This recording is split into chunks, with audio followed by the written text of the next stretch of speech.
Hello there, Saber fans.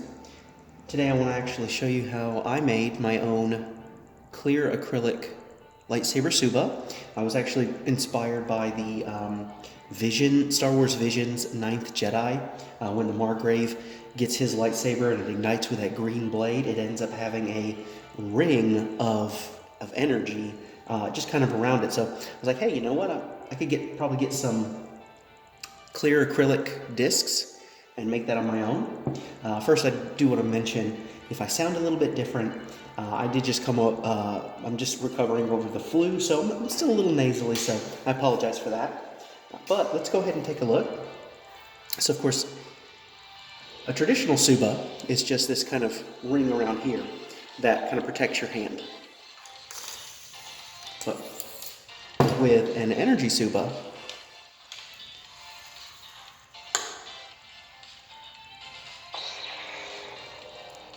you have this ring instead, and I quite like that.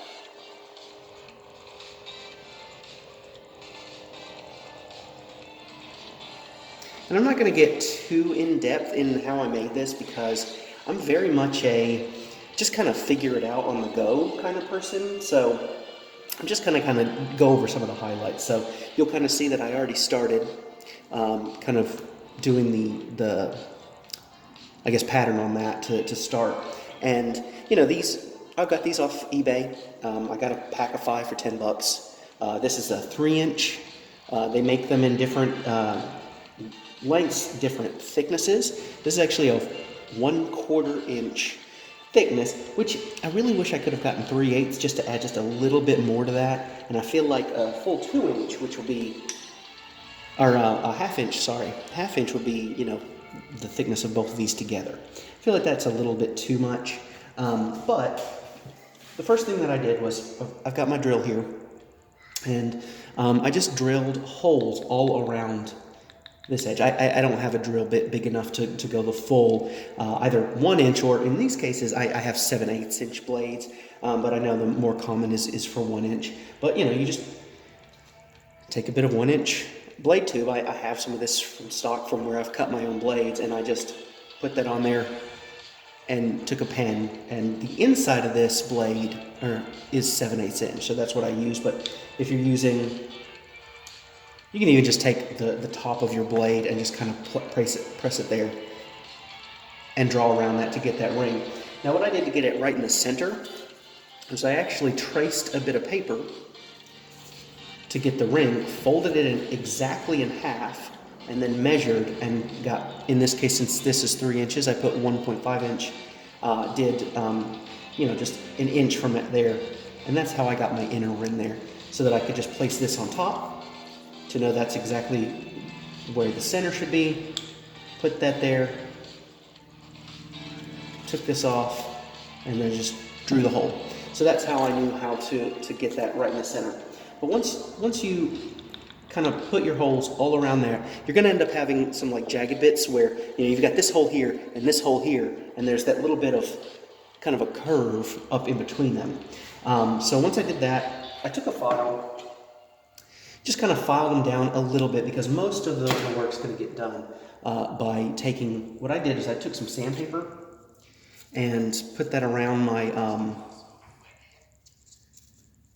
like one of these little drill bits, and I just wrapped it around there. Took a little bit of super glue to put that in there, and you're going to go through a lot of sandpaper. And I don't want to really belabor what type of sandpaper I had. I mean, this is grit 100. This one's, you know, 150. I think I used an 80. I think at one point I even used like some waterproof sandpaper. I just got a pack from the dollar store and just went through. Obviously, the harder the grit, or the heavier, the higher the number, the more material it's going to take off. So you can start with that, but as you get to more of the finer parts, especially, you know, this inside part needs to be polished and as clear as possible. And I'll get to that in a little bit, but you know, you want to slowly get down to a smaller and smaller number, because that's going to be finer and finer grit, and you'll have a little bit more control over how you're going to take the stuff off. And so, you know, like I said, I went through a lot of sandpaper as I was just kind of taking my drill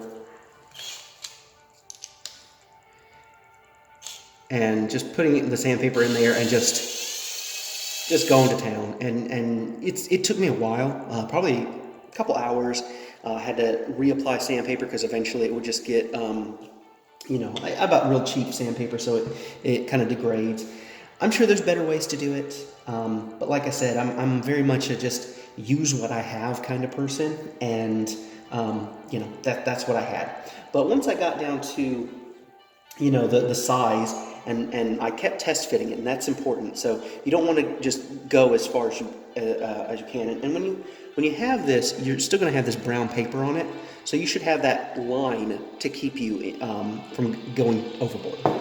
But you just want to keep doing that until, you know, you can slide it on. It should be kind of a snug fit. You know, this isn't very loose. It doesn't have a lot of rattle. But once you can do that to where you can get it on, then you want to start polishing the inside. So this is, and I wish I'd brought a better pad, but this is like a Scotch-Brite pad. So you can get that again at the dollar store. And then this is just some electric tape. But I first just kind of put the Scotch-Brite in there, did the same technique where I kind of super glued it down, and then you just want to take that and it kind of will polish that down. Once you get that a little bit smoother, this is actually a paper towel.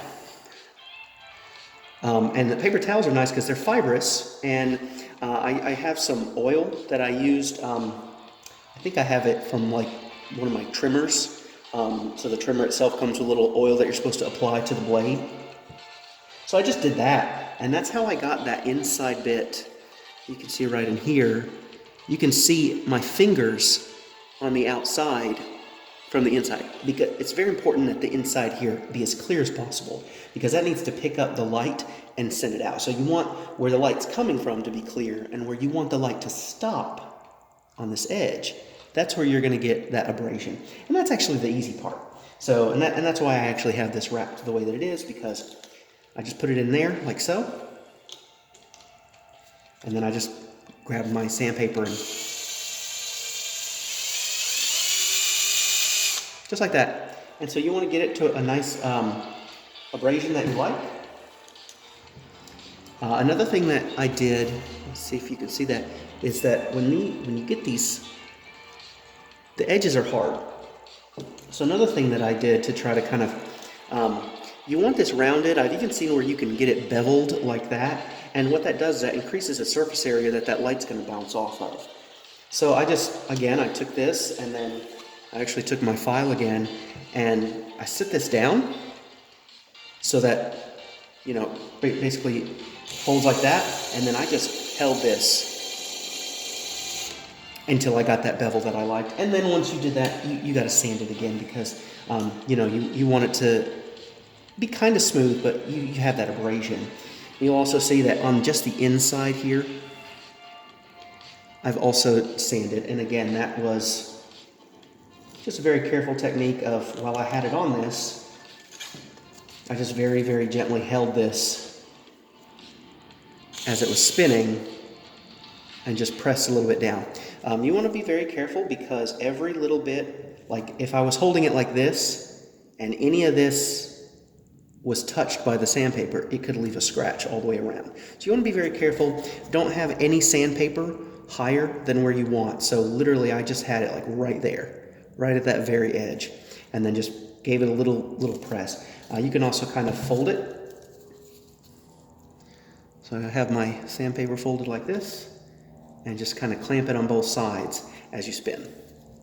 So that's kind of how I did that. Let me then show you kind of what it looks like in comparison. So you saw it in the beginning of the video with the, this is a NeoPixel. And it probably works better with a NeoPixel because there's LEDs actually in here. So they're shooting the light out both, you know, in all directions, versus just having a light down below, like these baselets, and I'll show those in a minute. But I think it looks really best when you're looking down this way.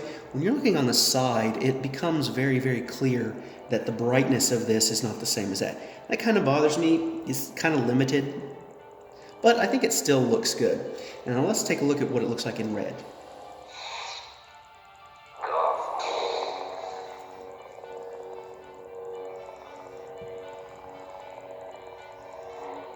So still pretty neat. And of course, some of you may be wondering, well, how do you keep it on there? Because, you know, it could just slide off. Well, for that, all I'm kind of thinking of for now is Scotch tape. Really just take and wrap a bit of Scotch tape around the side that you want.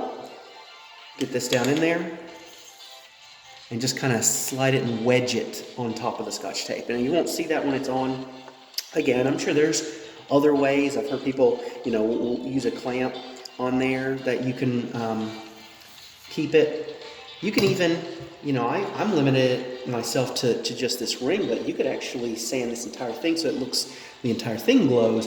At that point, you know, it doesn't matter if you keep this middle section clear. And at that point, you can put like an O-ring on top of the blade. There's lots of different ways that you can keep that on there. But let's take a look at the Photon Blade.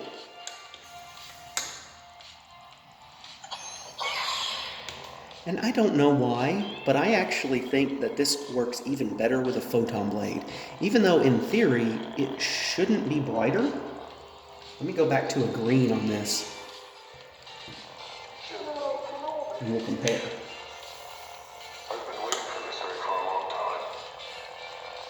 That's not what I wanted to do.